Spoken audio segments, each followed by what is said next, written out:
Ataque confirmado a vehículo oficial habría sido al auto de la nieta de Joe Biden. Trump planea detenciones y deportaciones de inmigrantes indocumentados si es reelecto. La Casa Blanca anuncia reunión entre Biden y López Obrador el próximo viernes en San Francisco. Accidente entre camión y autobús de estudiantes deja al menos 6 muertos y 15 heridos en Ohio. Autoridades capturan a 17 miembros de la Mara Salvatrucha en Los Ángeles por tráfico de droga. La ciudad de Los Ángeles pagará $8 millones a Hispano por condena injusta. Lo dejaron 12 años en prisión. María Celeste juzgó fuertemente la entrevista que le hizo Enrique Acevedo a Donald Trump. Le faltó colmillo. Rafa Márquez dirigiría al FC Barcelona en reemplazo de Xavi. De regresar a la Casa Blanca, Trump va por la revancha y una purga en varios frentes.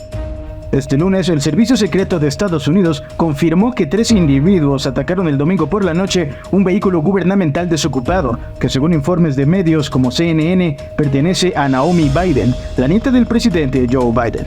A través de un comunicado emitido por Anthony Guglielmi, jefe de prensa de la Agencia Federal del Departamento de Seguridad Nacional, el servicio secreto reportó que en la noche, alrededor de las 23:58 horas, en el vecindario de Georgetown, en la capital Washington, D.C., agentes sorprendieron a 3 individuos rompiendo la ventana de un vehículo gubernamental estacionado y desocupado. Durante el incidente, un agente federal disparó su arma reglamentaria y se cree que nadie resultó herido. Los delincuentes huyeron rápidamente del lugar en un vehículo rojo. El servicio secreto aseguró que no hubo amenaza para ninguna persona protegida y el incidente está siendo investigado por el Departamento de Policía Metropolitana de D.C. y el propio servicio secreto. El comunicado no menciona a quién pertenece el vehículo atacado, pero medios como CNN afirmaron hoy, citando una fuente familiarizada con los hechos, que el agente que repelió la agresión es responsable de la seguridad de Naomi Biden, una de las nietas del presidente estadounidense. No está claro si Naomi Biden estaba presente o cerca en el momento del incidente, aunque el vehículo atacado estaba vacío. Este incidente ocurre en un momento en que Washington, D.C. experimenta un fuerte aumento en los índices de criminalidad. Por ejemplo, el robo de vehículos motorizados aumentó un 98% el año pasado, según estadísticas de la policía. El expresidente Donald Trump planea una gran represión de la inmigración si resulta reelecto a la presidencia en las elecciones del 2024, que incluye que, durante su primer periodo de mandato en 2025, se realicen detenciones a gran escala de inmigrantes indocumentados que ya se encuentran en Estados Unidos y que serían trasladados a campamentos mientras esperan ser expulsados del país. Según The New York Times, los planes de Trump limitarían considerablemente la inmigración legal e ilegal. Si es reelegido en 2024, ampliaría las estrictas políticas de inmigración de su primer mandato, incluyendo la construcción de campamentos para inmigrantes a deportar, colaboración con fuerzas del orden para detenciones masivas y una forma de expulsión sin audiencias de debido proceso. Ante la falta de financiamiento del Congreso, Trump consideraría redirigir fondos del Pentágono, estrategia ya empleada para el muro fronterizo. La noticia de estas propuestas ocurre después de que Trump, en un mitin en Florida el miércoles, prometiera llevar a cabo la mayor operación de deportación interna en la historia de Estados Unidos y argumentara que los delincuentes estaban cruzando la frontera entre Estados Unidos y México y advirtiera sobre gente joven y fuerte que tenía malas intenciones. El sábado, Trump prometió firmar una orden ejecutiva el primer día de su posible segundo mandato para dejar de financiar la provisión de refugio y transporte para inmigrantes indocumentados y dijo en un mitin en New Hampshire que redirigiría una parte de los ahorros hacia el refugio y tratamiento para nuestros propios veteranos sin hogar. También Trump afirmó, sin pruebas, que el presidente Joe Biden ha gastado más de $1 millón para alojar a inmigrantes indocumentados en algunos de los hoteles más lujosos del país. Stephen Miller, un ex alto funcionario de la administración Trump y encargado de la política migratoria, advirtió al New York Times que Trump utilizará plenamente los poderes federales para implementar medidas migratorias drásticas con el fin de evitar la necesidad de crear una nueva legislación sustancial en materia de inmigración. Durante el primer mandato de Trump, se basó en órdenes ejecutivas para implementar su política migratoria, muchas de las cuales fueron impugnadas en los tribunales, un escenario que Miller reconoce podría repetirse en caso de que Trump logre un segundo mandato. Amar Moussa, portavoz de la campaña Biden-Harris 2024, describió las políticas de Trump y Miller como extremas, racistas y crueles, destinados a sembrar el miedo y división de la nación, apostando por una estrategia de elección basada en una sociedad temerosa y dividida. La Casa Blanca dio a conocer que el presidente Joe Biden se reunirá con el mandatario de México, Andrés Manuel López Obrador, al margen de la cumbre de la cooperación económica Asia-Pacífico. El anuncio se da luego de que el presidente mexicano adelantara en su conferencia matutina que buscaría un diálogo para tratar el tema migratorio e insistiría que se apruebe en ese país un programa de apoyo para diversos países de la región. Sin embargo, la secretaria de prensa de la Casa Blanca, Karine Jean-Pierre, confirmó que se trataría de un encuentro personal, donde ambos mandatarios discutirán los esfuerzos en curso para fortalecer la relación bilateral entre Estados Unidos y México y abordarán cuestiones de interés compartido. La cita de esta reunión bilateral será San Francisco el próximo 17 de noviembre, donde el tema migratorio será el tema central de la agenda, a unos meses de que la Organización Internacional para las Migraciones calificó la frontera entre Estados Unidos y México como la ruta migratoria terrestre más peligrosa del mundo. Esta cita se llevará a cabo apenas a unas semanas de que la Oficina de Aduanas y Protección Fronteriza informó que los encuentros de migrantes irregulares en la frontera con México se mantuvieron cerca de sus niveles más altos durante el año fiscal 2023, superando los 2.4 millones totales. Por la mañana de este lunes, Andrés Manuel López Obrador confirmó su visita, pero no su encuentro en privado con Biden, explicando que, ahora que voy a Estados Unidos, voy a tratar el tema con el presidente Biden. Quiero seguir insistiendo en que se apruebe un plan de ayuda a los pueblos de América Latina y del Caribe, lo que fue en su tiempo, o algo parecido, a la Alianza para el Progreso que puso en marcha el presidente John F. Kennedy. Es decir, López Obrador buscaría presentar la propuesta alcanzada tras la cumbre migratoria que albergó México el 22 de octubre con Belice, Colombia, Costa Rica, Cuba, El Salvador, Haití, Honduras, Panamá y Venezuela, que concluyó con un rechazo a las medidas coercitivas y la petición de más alternativas legales para la migración. Se trata de la cuarta reunión bilateral entre Biden y López Obrador, tras los encuentros que mantuvieron en 2021 y 2022 en Washington y en enero de este año en la Ciudad de México. Autoridades informaron que un autobús charter que transportaba estudiantes de una escuela secundaria fue chocado por detrás por un camión en una carretera de Ohio este martes por la mañana, dejando al menos 6 personas muertas y otras 15 heridas. El director de la Agencia de Manejo de Emergencias del Condado de Licking, Sean Grady, dijo que los estudiantes que viajaban en el autobús eran del distrito escolar local de Tuscarawas Valley, en el este de Ohio, quienes viajaban a una conferencia de la Asociación de Juntas Escolares de Ohio en Columbus. A bordo había un total de 57 personas, según The Associated Press. El accidente ocurrió poco antes de las 9 de la mañana en la Interestatal 70 Oeste, en el condado de Licking, cerca del paso subterráneo de Smoke Road y a unas 26 millas o 42 kilómetros al este de Columbus. Los heridos estaban siendo tratados en 5 hospitales. La Cruz Roja estadounidense del centro y sur de Ohio dijo que cumplió con una solicitud de más sangre de un hospital en el área, enviando 30 unidades a un hospital en el sistema de salud Mount Carmel, dijo Marita Salkowski, directora regional de comunicaciones. También informó que se instaló un centro en una iglesia metodista unida en Etna para que los pasajeros del autobús que no necesitaran atención médica pudieran acudir y contactar a sus seres queridos. Numerosos servicios de emergencia se encontraban en el lugar y las cámaras del Departamento de Transporte de Ohio del área mostraron el humo saliendo del lugar del accidente. La autopista fue cortada en ambas direcciones y se reportaron numerosos retrasos en el tráfico. Mike Lymon, investigador de la oficina forense del condado de Licking, dijo que los habían llamado al lugar, pero delegó otras preguntas a la policía estatal. Un operativo condujo a las autoridades federales y locales a la captura de 17 integrantes de la organización criminal Mara Salvatrucha en Los Ángeles, California, por acusaciones de tráfico de drogas, reveló el Departamento de Justicia.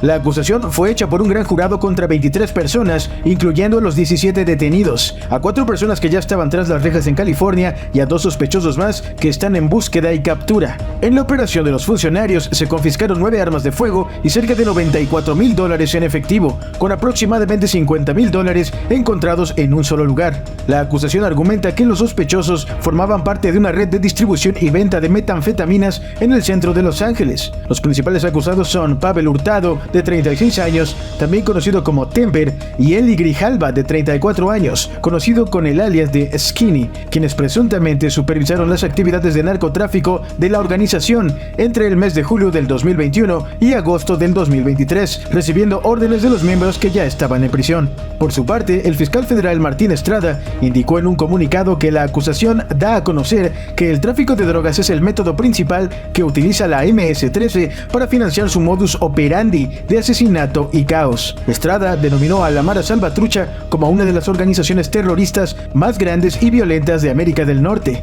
que perpetúa un ciclo de violencia y destrucción, cuyas víctimas suelen ser inmigrantes de Centroamérica y México y otros latinos. Asimismo, Michelle Moore, jefe del Departamento de Policía de Los Ángeles, opinó que las detenciones tendrán un impacto significativo en la comunidad. La Mara Salvatrucha se formó en Los Ángeles a mediados de la década de los 80. Actualmente está compuesta por decenas de miles de personas en al menos 10 estados y varios países centroamericanos, en específico El Salvador, según datos del Departamento de Justicia. La ciudad de Los Ángeles acordó pagar $8 millones a Rubén Martínez Jr. y a su esposa María, como compensación por los 12 años que él pasó en prisión por unos robos que finalmente se comprobó que no cometió. Rubén fue acusado por una serie de robos y arrestado el 1 de junio del 2001, recibiendo una condena de 47 años y 8 meses. Rubén siempre afirmó que estaba trabajando cuando ocurrieron los crímenes, en Studio City, lejos de donde sucedieron. Al no tener automóvil y sin investigar a testigos que pudieran confirmar su coartada laboral, se presentó una queja ante la unidad de revisión del fiscal del condado de Los Ángeles. Esto llevó a fiscales e investigadores a buscar nuevas pruebas, lo que finalmente condujo a la exoneración de Martínez. La liberación de Rubén lo emocionó profundamente, ya que significaba reunirse con su esposa María, con quien se casó el 9 de diciembre del 2000, pero fue arrestado el 1 de junio del 2001. María, a pesar de las dificultades, siempre creyó en la inocencia de Rubén y se mantuvo a su lado, desafiando las sugerencias de divorcio de otras personas. La firma nacional por los derechos civiles, Neufeld, Scheck, Brosting, Hoffman and Freudenberger, LLP, que presentó la demanda contra la ciudad, considera este acuerdo como extraordinario y uno de los mayores pagados por Los Ángeles. Este fallo reconoce la angustia de Martínez y su familia por la condena equivocada y pone en evidencia la mala conducta policial revelada durante la demanda civil. El abogado Nick Brostin agregó que, hasta antes del acuerdo de $8 millones en septiembre del 2023, las autoridades municipales afirmaban que los oficiales no habían hecho nada malo, a pesar de múltiples evidencias contundentes de su mala actuación. La demanda reveló una mala investigación por parte del Departamento de Policía de Los Ángeles, con oficiales utilizando tácticas inapropiadas para obtener identificaciones falsas, además de ocultar deliberadamente pruebas de la inocencia de Martínez. María, la esposa de Rubén Martínez Jr., dijo que la división Holdenbach del Departamento de Policía de Los Ángeles acusó falsamente a su esposo Rubén, privando a la familia de su presencia durante 12 largos años. La demanda de Martínez contra la ciudad de Los Ángeles incluyó a los oficiales y detectives Anthony Razo, Salvador Lizárraga, William Eagleson, Gilbert Silva, Jesús Lin y Marilyn Dross. Tras su liberación en noviembre del 2019 y este fallo de reparación de daños, Rubén se dice agradecido con Dios porque pudo finalmente comprobar su inocencia. Nuevamente, el FC Barcelona se encuentra en aguas turbulentas. La leyenda mexicana Rafa Márquez, actual técnico del equipo B, es el principal candidato a dirigir el plantel principal en caso de que Xavi Hernández sea despedido, según un reporte desde España. El entrenador, que para esta campaña ha sido complacido en todas sus exigencias de jugadores y que cuenta con un gran nivel en su plantilla, aún no ha podido concretar la clasificación a los octavos de final de la UEFA Champions League. Esta situación, sumado a resultados que no gustaron en la directiva culé, como la derrota en el clásico frente al Real Madrid o al revés inesperado en el UCL frente al ucraniano Shakhtar Donetsk, han disminuido mucho el crédito de Xavi en la institución. De acuerdo al programa El Chiringuito, en este contexto el elegido a tomar el relevo de forma interina es Rafa Márquez, quien celebró 12 títulos en 7 temporadas con la camiseta azulgrana en su época de jugador y que hoy se encuentra en su segunda temporada dirigiendo al Barça B con relativo éxito. Es un técnico que enamora a la directiva y conoce la casa, explicó José Álvarez, analista del programa español, sobre la ponderación que tienen en el Barcelona sobre el mexicano. Explicó que los dos escenarios que el presidente Joan Laporta y su director deportivo manejan para que el Kaiser tome las riendas del plantel son ya mismo en caso de un fracaso o en junio, si Xavi no logra cumplir los objetivos trazados. Rafa Márquez, a cargo del Barcelona Athletic, pasa por un gran momento, hilando con los juveniles 5 victorias consecutivas en la tercera división del fútbol español, resultados que desde hace 7 años la filial no registraba. El primer escenario para que el mexicano Rafa Márquez se convierta en nuevo entrenador del FC Barcelona es uno de caos y fracaso inmediato, con el equipo quedando fuera de la Champions. Xavi Hernández aún no conoce lo que es trascender en esa liga y en esta temporada, tras el último traspié frente al Donetsk, y en caso de no lograr resultados favorables en los próximos 2 encuentros, podría quedarse fuera.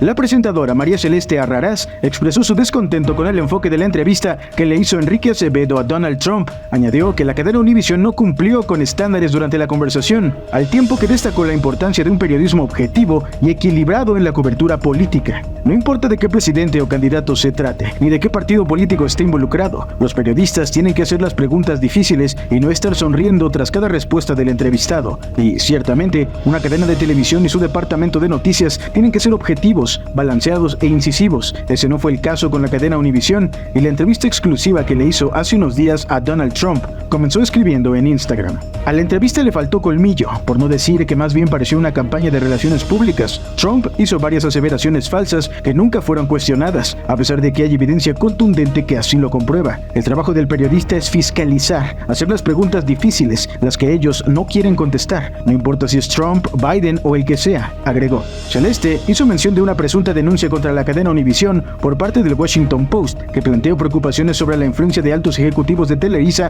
en la cobertura del proceso electoral en Estados Unidos. El periódico Washington Post acaba de sacar una seria denuncia contra la cadena Univision por, entre otras cosas, haber llevado la entrevista a 3 altos ejecutivos de Televisa, que son muy amigos de Trump y de su yerno. No me quiero imaginar el estrés que eso le añadió al entrevistador Enrique Acevedo, a quien conozco y aprecio. Sus jefes, buenos amigos del entrevistado, escuchando cada palabra. Por eso hay preocupación en los medios y entre los periodistas de la cadena sobre la influencia de estos ejecutivos en la forma en que se cubre el proceso electoral en Estados Unidos, dijo en su perfil en la red social de La Camarita. Arrarás finalizó escribiendo: no estamos ni en Cuba ni en Venezuela, donde la prensa es amenazada cuando alza la voz ante cualquier tendencia antidemocrática. Donald Trump, en caso de ser reelegido, tiene la intención de llevar a cabo detenciones y deportaciones de inmigrantes indocumentados, así como realizar una purga en la fuerza laboral federal para eliminar a aquellos considerados desleales, de acuerdo con un artículo de CNN.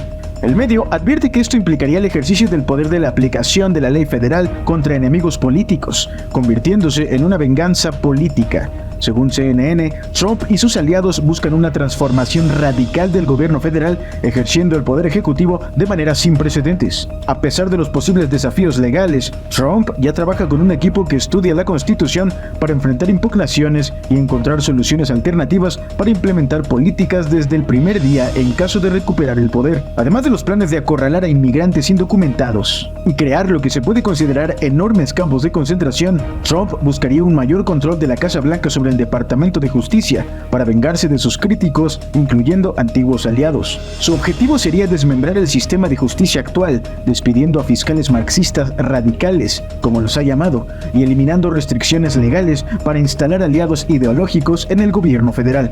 Todo como parte de un esfuerzo más amplio que eliminaría las restricciones legales y las protecciones tradicionales contra la interferencia política y daría a la Casa Blanca más autoridad para instalar aliados ideológicos en todo el gobierno federal, insiste CNN. Además, parte de los planes de Trump sería reclasificar a decenas de miles de trabajadores de la función pública como empleados a voluntad, una medida que haría mucho más fácil despedirlos y así eliminar a los burócratas deshonestos. El expresidente ha dicho que exigiría a las agencias policiales locales que utilizaran la controvertida práctica policial de parar y registrar para poder recibir financiación del Departamento de Justicia. También sugirió que desplegaría la Guardia Nacional en ciudades con altos niveles de criminalidad. En lo que respecta a la economía, Trump fijaría aranceles generales sobre todos los bienes importados, lo que indica un enfoque agresivo de la política comercial con especial atención a China, como ya lo hizo en su anterior mandato.